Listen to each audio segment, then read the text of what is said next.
Welcome to our channel commerce hub. आज हम इस वीडियो में इनकम टैक्स के बारे में बात करने जा रहे हैं। इनकम टैक्स का एक यूनिट स्टार्ट करने जा रहे हैं एंड आई होप ये वीडियो के बाद आपको इनकम टैक्स के जो बेसिक कॉन्सेप्ट्स हैं वो अच्छे से समझ में आ जाए। इनकम टैक्स में हम सबसे पहले बात करेंगे कि इनकम टैक्स होता क्या है, टैक्सेस क्या होते हैं। बेसिकली टैक्सेस एक ऐसी कॉस्ट होती है जो हम एक सोसाइटी में रहने के लिए देते हैं। इनकम टैक्स हमारी टोटल इनकम पर देते हैं, जिसका कंसेप्ट हम बहुत अच्छे से पढ़ेंगे कि टोटल इनकम होती क्या है और इसमें क्या क्या इंक्लूड होता है। तो सबसे पहले बेसिक कंसेप्ट्स के बारे में देख रहे हैं। तो सबसे पहले हम ये देखेंगे कि इनकम क्या होती है, राइट। अब हम समझेंगे कि इनकम होती क्या है, लेकिन उससे पहले सबसे इम्पोर्टेंट चीज़ जो है हर एग्ज़ाम में पूछी जाती है कि इनकम टैक्स डायरेक्ट टैक्स है या इनडायरेक्ट। ये बहुत ही छोटा लेकिन बहुत ही इम्पोर्टेंट पॉइंट है। जो तो आप आज ये समझ लीजिए, इनकम टैक्स एक डायरेक्ट टैक्स होता है। लेट्स से एक इंडिविजुअल, कोई भी इंसान जो इनकम कमा रहा है, जो उसकी टोटल इनकम होगी, वो उसने कमाई, तो क्या वो उसका बर्डन किसी और पे डाल दे? ऐसा तो नहीं होता ना। हर एक इंसान को खुद का बर्डन बर्न करना होता है। इसलिए हम सबसे पहले आज कि वीडियो में ये समझ रहे हैं कि इनकम टैक्स जो होता है वो डायरेक्ट टैक्स होता है। अब सेकंड पॉइंट है हमारा, इनकम टैक्स हमसे लेता कौन है। तो इनकम टैक्स लेती है हमसे सेंट्रल गवर्नमेंट। ध्यान रखिएगा, सेंट्रल गवर्नमेंट के पास ही एक ऐसे पावर है जो हमसे इंडिविजुअली उसकी टोटल इनकम पे टैक्स ले सके। फर्स्ट क्या था हमारा कि इनकम टैक्स क्या होता है, डायरेक्ट टैक्स है या इनडायरेक्ट। तो इनकम टैक्स है डायरेक्ट टैक्स। सेकंड पॉइंट है हमारा कि इनकम टैक्स हमसे लेता कौन है। इनकम टैक्स हमसे सेंट्रल गवर्नमेंट लेती है। अब इसकी थोड़ी हिस्ट्री देखते हैं। यहाँ पर जो हिस्ट्री है इसको इतना डीप में पढ़ने की ज़रूरत नहीं है, सिर्फ एक ओवरव्यू दे रही हूँ मैं।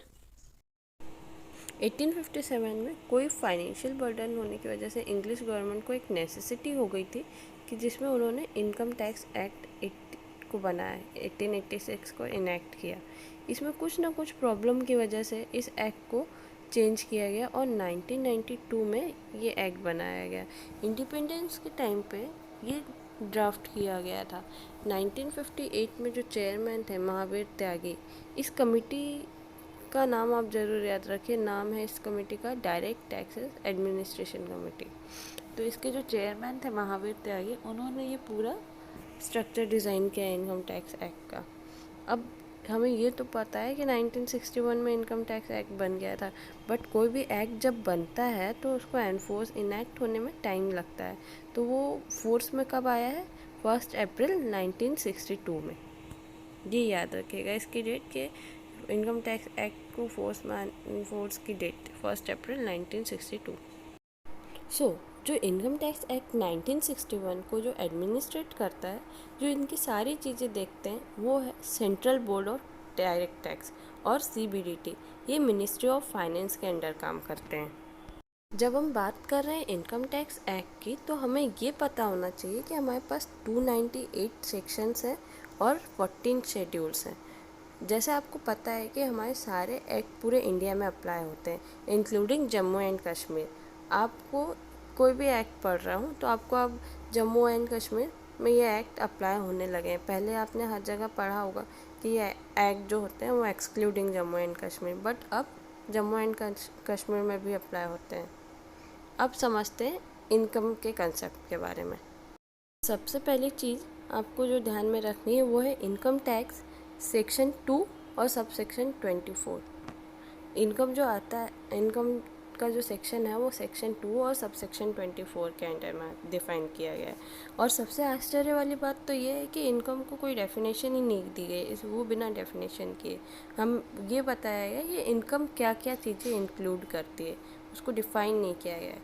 आपको याद रखना होगा कि इनकम इंक्लूसिव डेफिनेशन है। तो हम इसमें देखते हैं कि इसमें आप कौन सी ऐसी चीज़ें हैं जिसको हम इनकम बोल सकते हैं। सबसे फर्स्ट पॉइंट है प्रॉफिट एंड गेंस, सेकंड है डिविडेंड्स, थर्ड सैलरी सबको पता है वो आपकी इनकम है। बिजनेस इनकम भी होती है इनकम। कैपिटल गेंस, जो आपको कोई कैपिटल से प्रॉफिट हो। एनी अलाउंसेस, आपको कोई भी अलाउंसेस मिले। लॉटरी से आपको अगर कोई लॉटरी लग जाती है या गैम्बलिंग में आप जीत जाते हो तो वो भी आपकी इनकम है। Gift receive from non relatives more than 50,000 वो भी आपकी इनकम है। और वॉलेंट्रीली कंट्रीब्यूशन में आपने अगर किसी चैरिटेबल ट्रस्ट में कुछ जीता है तो वो भी आपकी इनकम में ही काउंट होगा। Then we have definition of person. ये तो आपने बहुत सारी जगह पढ़ा होगा, business laws, companies laws. Person की डेफिनेशन तो आई डोंट थिंक सो कि आपने नहीं पढ़ी होगी, कहीं ना कहीं ज़रूर पढ़ी होगी। तो जो पर्सन की डेफिनेशन है वो सेक्शन 2 और सब सेक्शन 31 में डिफाइन करी गई है। क्या क्या इंक्लूड होता है पर्सन की डेफिनेशन में, कौन कौन लोग आते हैं जिनको हम पर्सन बोलते हैं। उसमें आता है एक इंडिविजुअल, अ हिंदू अनडिवाइडेड फैमिली, वो भी पर्सन ही होती है। Company, firm, an association of person और बॉडी ऑफ इंडिविजुअल्स, वे कॉरपोरेटेड हो या ना हो, और अ लोकल अथॉरिटी। ये सारे पर्सन डेफिनेशन में इंक्लूड किए गए हैं। और पर्सन की डेफिनेशन का सेक्शन कौन सा है? 2 और सब सेक्शन 31। आइए अब हम दूसरी डेफिनेशन देखेंगे, असेसी। ये बहुत बहुत बहुत इंपॉर्टेंट है आपके इनकम टैक्स एक्ट में। हमने रिजोल्यूशन पढ़ी है फर्स्ट, इसमें वो कहीं ना कहीं ज़रूर पढ़ी होगी आपने। ये वर्ड्स आपके लिए काफ़ी फैमिलियर है, बट जब हम बात कर रहे हैं असेसी की, तो असेसी होते कौन है? असेसी ये बहुत वाइड टर्म है। सो बेसिकली हम असेसी की बात कर रहे हैं तो वो पर्सन जिसको असेसी वो पर्सन होता है जो टैक्स पे करता है या टैक्स पे करने के लिए लायबल होता है, या गवर्नमेंट उसको रिफंड करेगी, वो भी असेसी ही कहलाता है। असेसी सेक्शन 2 और सब सेक्शन 7 में आता है। इसकी डेफिनेशन देखते हैं। Section 2 sub section 7 of the act describes income tax assessee of an individual liable to pay taxes for any earned income or unincurred loss in a single assessment year.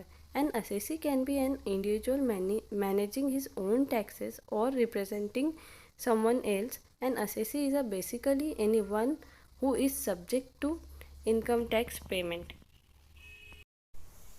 So hopefully आपको assessee term समझा होगा और income tax के basic terms समझे होंगे। सो आज के लिए बस इतना ही। मिलते हैं नेक्स्ट वीडियो के साथ जल्दी। Thanks for watching this video. Please like, subscribe, share and comment. Thank you.